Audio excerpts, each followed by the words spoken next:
Well, joining us now, the former Home Minister, Mr. P. Chidambaram. Thank you very much, sir, for being with us. When we talk about security of Parliament, there are various ways in which we can look at it. The security which actually prevents people from getting in is actually the last stage of security. Ultimately, there is intelligence. Would you actually look at it from that prism, that there needed to have been intelligence to prevent something like this from happening in the first place? Of course, to the best of my knowledge, there are several rings of security.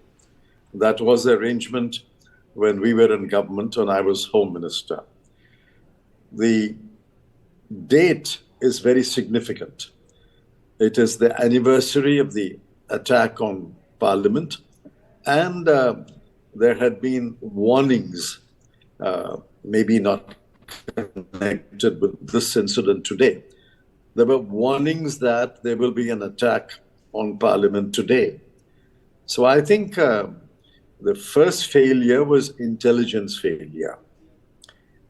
And then, of course, there is the outer ring security.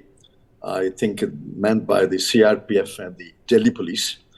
And then there is closer security at the entrance gate, where a special group of under the Delhi police, assisted by other agencies, actually screens and frisks and searches people who are entering through the visitors gate. And then there are metal detectors. Maybe they have handheld metal detectors also. It's shocking. It's an egregious violation of security protocol, that how two people can hide their canisters in their shoes or elsewhere on their body and enter Parliament and access the visitors gallery. Thank God there was no casualty, there was no loss of life, there was no injury. We are grateful for that. But yet, this is clearly an egregious breakdown of security. Prima facie, sir, and you've dealt with so many cases like this, not just as a minister, but as a lawyer as well, earlier on. Do you believe that this is part of a sophisticated conspiracy? You can't just walk into Parliament. This looks more amateurish than professional. This is all prima facie and from a distance. I was not in the Lok Sabha. Yeah. This looks more amateurish. Yet, if 5 people stayed in one place and planned and plotted it, they must have received help from somebody who knows how to breach security. I don't know what canister they brought in.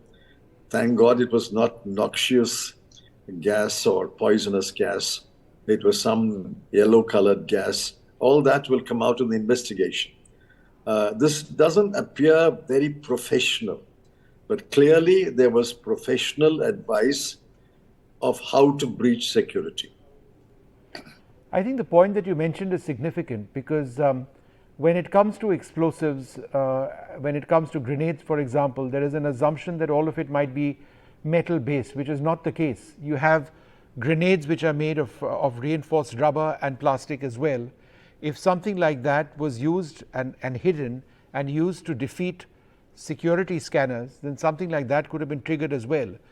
This is unbelievable. I mean, I don't know what to ask you. I mean, it's as easy as that to have gotten in. They are talking about canisters.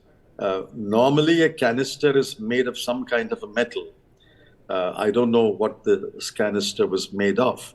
Maybe I think rubber. the canister, as far as I've heard, may have been a plastic canister as well. It may not necessarily have been metal. Plastic may not be detected. Yeah. Plastic may not be detected by a metal detector, but surely frisking and searching would have detected that.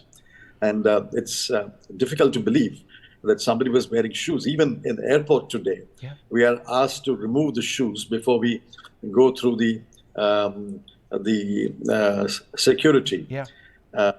Now, how did people wearing shoes were allowed to walk through the security barrier without asking them to remove the shoes. And where was the canister hidden? Was it in the shoe, as MPs have reported, or was it in any other part of the clothing? Any other part of the clothing, I think that's even more egregious, because surely frisking would have detected a canister